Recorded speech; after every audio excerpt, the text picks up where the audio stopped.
Some manufacturers have chosen to install air suspension in place of conventional springs in their passenger vehicle, not only providing ride quality, but also allowing for self-levelling and height adjustment.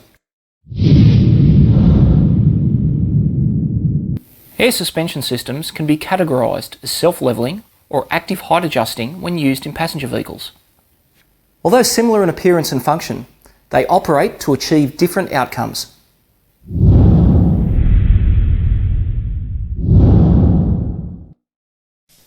Self-levelling systems use air springs in place of conventional coil or leaf systems. The air springs are carefully designed rubber and fabric bellows containing compressed air, inflated to a certain pressure. The rubber bellows do not provide force or support load. The column of air does this when inflated. Traditionally, load levelling systems only require air springs on the rear of the vehicle, with conventional springs retained in the front. Although modern systems use air springs on all corners of the vehicle. If we look at when load is applied to the passenger cabin or to the rear of the vehicle in the form of a trailer, the rear ride height of the vehicle is dramatically reduced. In a conventional suspension system, this weight would preload the springs, changing their spring rate dramatically. With less ground clearance, increased spring rates and limited shock travel, passenger comfort is compromised. If we factor in the increase in front ride height, altered steering and suspension angles and changed headlight angles, passenger safety may also be negated.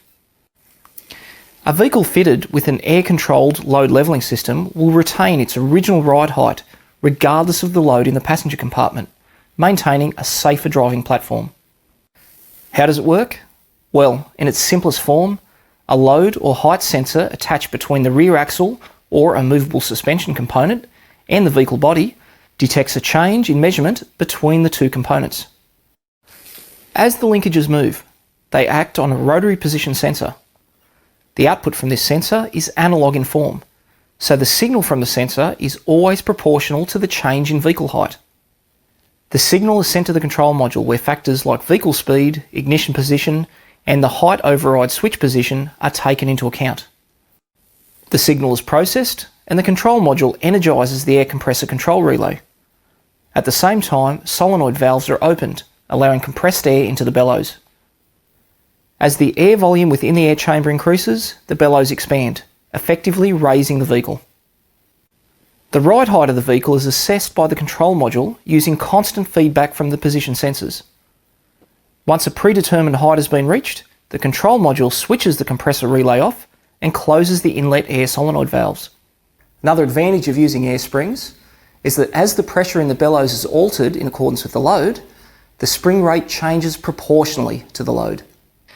When the load is removed from the vehicle, the ride height is greater than necessary.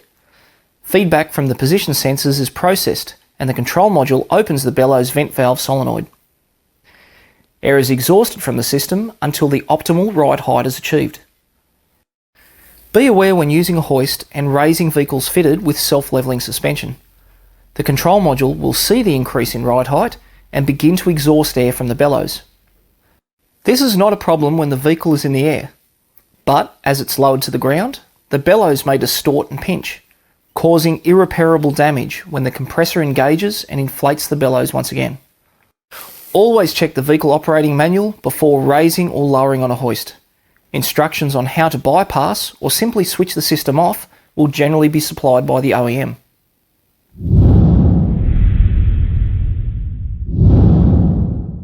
Active height adjusting air suspension systems not only incorporate load level control and user-defined ride height functions, but also communicate with the stability control platform to ensure a safe and comfortable ride, regardless of vehicle height and passenger compartment load.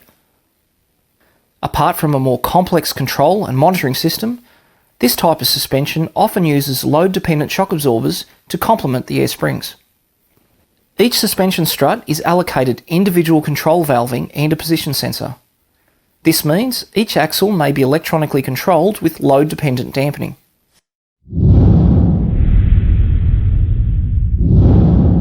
The dampening force of the struts can be varied according to air spring pressure, using an integrated control valve. A sensing diaphragm within the valve is connected to the bellows chamber and is controlled by the air pressure within. The air pressure acting on the diaphragm is always proportional to the load applied to the suspension.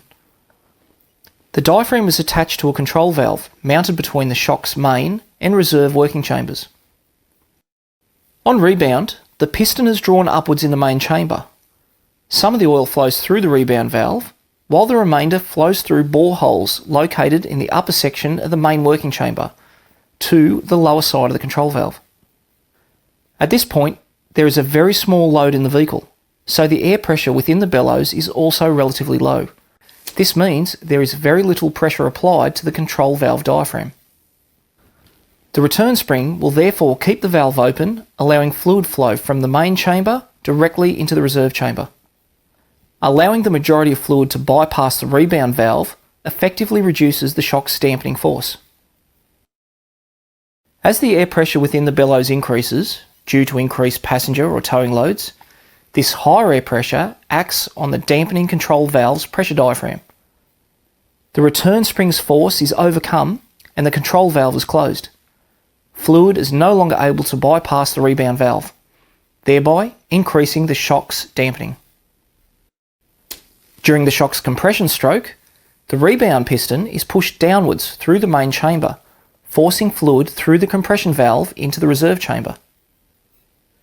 With a light load in the vehicle cabin, the air pressure within the bellows remains low. This low air pressure is applied to the control diaphragm. At this point, the valve's return spring force is greater than the air pressure acting on it, so the valve remains open. With the control valve in the open position, fluid is able to exit the reserve chamber via the upper chamber boreholes entering into the main chamber. This softens the dampening effect of the shock absorber. If the passenger compartment load is high, or the vehicle is towing, the air pressure within the spring bellows will also be high. Again, this pressure acts on the control valve diaphragm, closing the bypass port. All fluid within the shock must now pass through the compression valve into the reserve chamber. This has the effect of firming the dampening action under the compression stroke. The compressed air is produced by means of a single piston compressor with an integrated air dryer. The air dryer is used to prevent moisture contamination of the spring bellows and valving. The pressure accumulator is used as a storage cell for the compressed air. This allows for more rapid height changes or adjustments for load capacity. The air pressure sensor is a 3-wire analog output sensor, generally mounted in the accumulator. The produced signal is proportional to the pressure within the accumulator. Most ride height sensors use an inductive type design. These sensors are able to output 2 different signals with the same degree of movement. These are contactless sensors and as such are not subject to the same levels of wear and tear as older style resistive sensors. They operate using 2 sets of coils or windings known as the stator and rotor, formed into a printed circuit board and mounted in close proximity to each other. The stator is fixed to the sensor housing while the rotor can move with the input shaft. An AC voltage is induced into the stator through excitation of the rotor. The induced voltage will vary based on the angle of the input. At rest, with no angle change, an equal amount of alternating current flows through both windings. As the rotor changes angle, so does the amplitude of the stator winding phase angle. This signal is then conditioned and amplified via an integrated circuit for either digital or analog output. The sensor housing is mounted to the chassis with a linkage arm between the sensor pivot shaft and a suspension arm. As the vehicle body moves in relation to the suspension position, the linkage acts on the shaft, changing the measured suspension angle.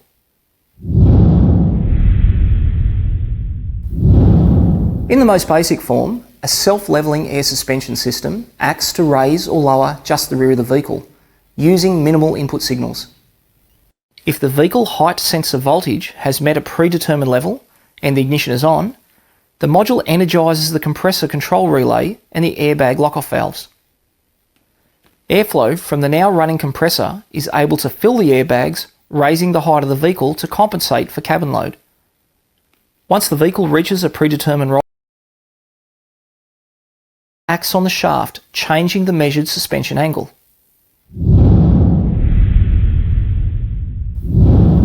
In the most basic form, a self-levelling air suspension system acts to raise or lower just the rear of the vehicle, using minimal input signals.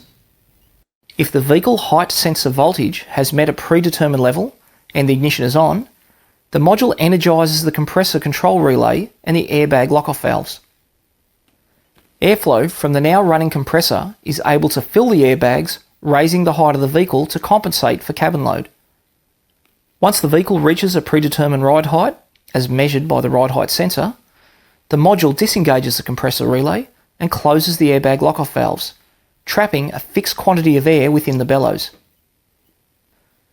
When the load is removed from the passenger compartment, the air within the bellows is able to expand, raising the height of the vehicle.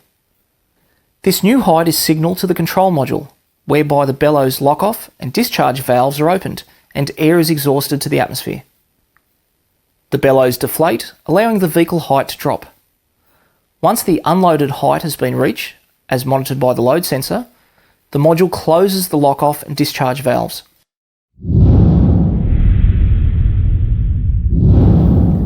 The most advanced form of air suspension is the 4-channel type, whereby each individual air spring and shock can be monitored and controlled. These systems communicate with the engine control, stability, transmission, anti-lock braking and body control modules over a vehicle network. They allow the driver to raise or lower the ride height of the vehicle by simply pressing a button, or the suspension control module may be programmed to lower the ride height when parked for ease of passenger exit or entry. If a trailer is attached to the vehicle, the suspension control module will receive this data over the network from the trailer lighting module and enter a towing program. Headlamp height adjustments needed to compensate for body movement can be made faster using input data from the suspension control module. Likewise, the stability control platform can command vehicle height, suspension spring rate and shock dampening adjustments to allow for active vehicle dynamics and anti-lock braking functions. We can see that the airflow diagram for these systems is not that different to the basic single-channel type. The pressure accumulator is used to maintain a large supply of air for the bellows. Lock-off valves for all air springs and dampeners, including pressure relief, discharge valves, and compressor temperature and pressure sensors are also utilised. The ease of integration with other vehicle systems makes air suspension an attractive alternative to traditional types. Keep training, and thanks for watching.